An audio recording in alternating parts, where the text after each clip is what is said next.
Kabar baik di tahun ini sudah cukup banyak pelandaian kasus, capaian vaksinasi, kebijakan pelonggaran juga sudah diterapkan, dan mudik juga sudah dibolehkan. Dan bagaimana memastikan kesehatan masyarakat tetap menjadi prioritas saat berwisata di musim Lebaran. Sudah terhubung melalui sambungan Zoom dengan Menteri Pariwisata dan Ekonomi Kreatif Republik Indonesia, Sandiaga Salahuddin Uno. Assalamualaikum, selamat malam Mas Sandi, apa kabar? Waalaikumsalam warahmatullahi wabarakatuh. Selamat malam Mas Ferdi. Terima kasih CNN sudah mengundang kami pada sore ini. Ya, terima kasih Mas Menteri sudah menyempatkan waktu. Minal aidin wal faizin, maaf lahir batin ya. Kita ucapkan Minal aidin wal faizin, maaf lahir batin. Sukses untuk CNN. Terima kasih. Oke, langsung saja kita bicara soal bagaimana kemudian setelah relaksasi kebijakan diterapkan, capaian vaksinasi seperti tadi yang sudah saya sampaikan, wisata juga kembali bergeliat. Yang perlu diketahui masyarakat bahwa prioritas kesehatan ini juga tetap menjadi hal utama saat kemudian pariwisata juga dibuka. Ini menjawab situasi seperti ini dan hari ini bagaimana Mas Menteri?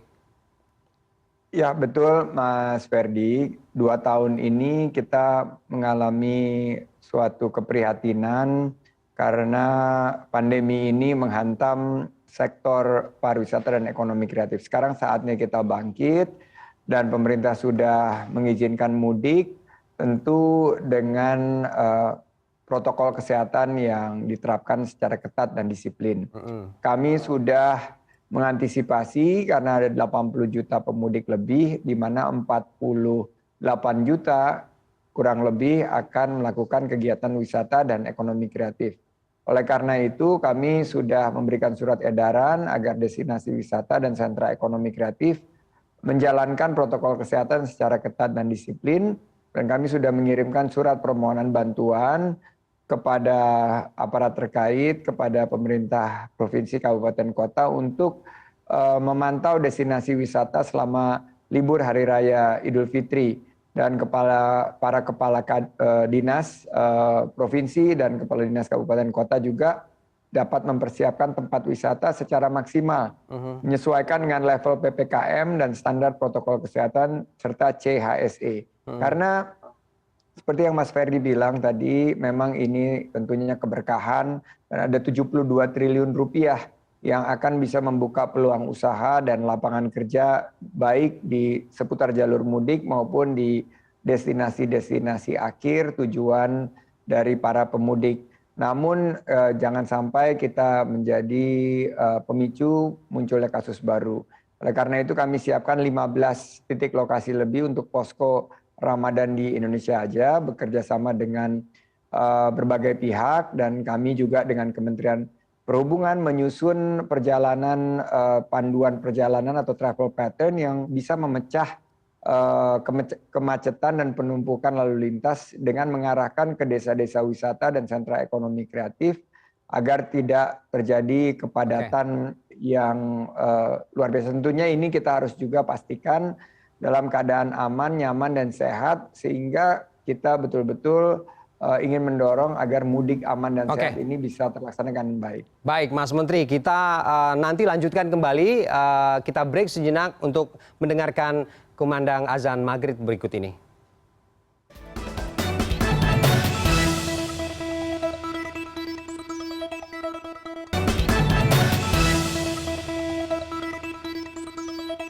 Ya, kita kembali lanjutkan dialog kita dengan Menparekraf Republik Indonesia, Mas Sandiaga Uno. Masih terhubung ya, Mas Sandi ya?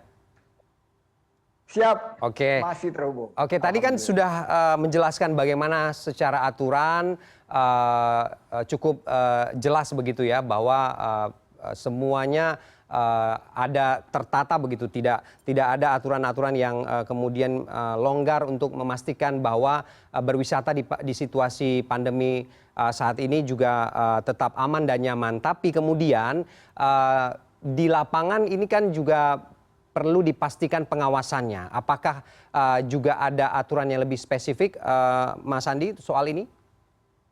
Ya, tentunya kita bekerja sama dengan lintas kementerian lembaga juga mulai dari transportasinya kita ada suatu deklarasi bersama dengan Kemenhub, Kepolisian, KNKT, Jasa Marga, Organda agar kita menyelenggarakan mudik ini, kita sosialisasi dan deklarasi bersama untuk mempersiapkan bus pariwisata aman dan nyaman misalnya. Ini sudah sangat spesifik.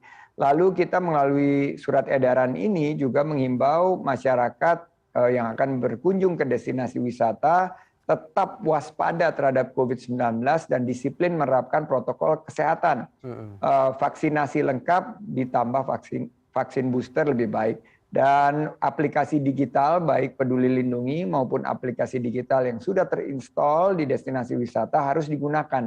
Seperti Ancol misalnya dan Ragunan itu mengenakan ketentuan H-1 untuk pre-registrasi. Nah oleh karena itu semua destinasi pariwisata juga harus mulai menerapkan tatanan baru berwisata dan melakukan kegiatan ekonomi kreatif agar tidak ada penumpukan wisatawan baik di loket masuk maupun juga untuk saat pembayaran maupun dalam melakukan kegiatan wisata itu sendiri. Saya sudah memantau langsung di beberapa titik dan saya lihat bahwa dari total destinasi wisata baik itu desa wisata maupun wisata buatan lainnya ini dalam kondisi siap untuk menerima kunjungan wisatawan dan target kami dari 72 triliun rupiah yang diproyeksikan akan berputar dari kegiatan mudik ini 10% ini akan terasa peningkatan dari segi ekonomi di daerah dan kontribusinya bisa mencapai 25% pada pertumbuhan ekonomi kuartalan. Ini sudah terbukti teman-teman PHRI memprediksi peningkatan okupansi kamar hotel hingga 8% dan saya sekali lagi menggarisbawahi mari kita belanjakan tabungan kita 2 tahun ini dengan produk-produk Indonesia buatan para pelaku UMKM dan ekonomi kreatif agar bisa berkontribusi dalam pemulihan perekonomian daerah, membuka peluang usaha dan menciptakan lapangan kerja. Oke, Mas Menteri yang perlu juga ditanyakan adalah soal ini. Ini dua tahun begitu ya, masyarakat menahan diri untuk tidak berwisata begitu. Tapi kemudian tahun ini dengan pembatasan dan juga pelonggaran yang diterapkan, bagaimana dengan ini kenaikan-kenaikan yang terjadi saat berwisata? Ini kan juga membuat ketidaknyamanan. Ada tarif hotel begitu, tarif parkir ataupun juga mungkin tarif-tarif di lokasi wisata yang dipungut secara semena-mena. Ini juga ada aturan tertentu atau pengawasan khusus tidak? Ya, betul Mas Ferry dan ini sudah kita antisipasi, kami sudah melakukan pelatihan, pendampingan dan juga komunikasi, sosialisasi dan edukasi terhadap para wisatawan maupun pelaku kegiatan wisata dan ekonomi kreatif agar tentunya berhati-hati dalam berkegiatan dan juga bagi pelaku usaha-usaha pariwisata dan ekonomi kreatif untuk bisa memberikan layanan yang baik. Memang akan ada kenaikan harga yang disesuaikan, tapi kenaikan tersebut harus dilakukan dalam batas kewajaran. Tiket pesawat ada yang naik, tiket masuk tempat sewa tikar, makanan mungkin agak sedikit naik, tapi harus dalam batas kewajaran. Karena saya selalu bilang bahwa kalau digetok, pasti wisatawan akan kapok dan akhirnya rezeki mereka tidak akan langgeng memanjang tapi akan menimbulkan reputasi yang buruk bagi destinasi wisata tersebut. Oleh karena itu UMKM daerah, pelaku ekonomi kreatif kami berikan pelatihan agar memberikan kenyamanan dan keamanan bagi para wisatawan dan kami fokus merancang program ini untuk kemasannya lebih baik, juga produk-produk ekonomi kreatif memiliki konten yang lebih baik, layanan pariwisata juga lebih aman dan nyaman, menggunakan digitalisasi dan cashless. Jadi hal-hal yang tidak diinginkan ini bisa diminimalisasi karena 2 tahun ini tentunya ada rasa keprihatinan yang sangat mendalam, tapi untuk mendapatkan keuntungan kembali ini harus dilakukan secara bertahap dan tentu harus dengan suatu pola yang bisa menyesuaikan dengan daya beli masyarakat yang juga baru saja bangkit. Oleh karena itu ini yang terus kita sosialisasikan, mudah-mudahan bisa meningkatkan taraf hidup masyarakat dan memperluas lapangan kerja. Oke, Mas Sandi, dengan bangkitnya sektor wisata, apakah kemudian juga memberi kabar baik untuk lapangan kerja? Kita tahu 2 tahun kemarin sempat terpuruk begitu. Apakah ini juga di hari ini kita juga mendengar kabar baik untuk teman-teman yang mungkin kemarin-kemarin sempat di PHK, sempat tidak dilanjutkan kontrak bekerjanya? Apakah ini juga di sektor wisata ada kabar baik seperti ini? Di sektor pariwisata setelah 2 tahun mengalami tekanan yang luar biasa, tahun ini kita memprediksi pertumbuhan lapangan kerja sekitar 400.000 lapangan kerja baru dan berkualitas. Dan tentunya ini banyak yang kemarin dirumahkan, banyak yang kehilangan penghasilan, akan mulai memiliki peluang untuk mendapatkan lapangan kerja. Di sektor ekonomi kreatif, terutama di bidang kuliner, kriya, fashion, tapi juga di beberapa sektor seperti permainan, aplikasi, juga televisi, radio, dan animasi akan bertambah 700.000 lapangan kerja baru. Sehingga total akan ada 1,1 juta lapangan kerja baru. Dan ini yang menurut kami akan menjadi penopang kebangkitan ekonomi kita, penambah penghasilan masyarakat, dan ini akan melanjutkan mudah-mudahan agenda percepatan kepulihan dan kebangkitan ekonomi kita. Oke, terakhir Mas Menteri, di tengah bangkitnya wisata, gaspolnya sektor wisata hari ini, apa yang ingin disampaikan?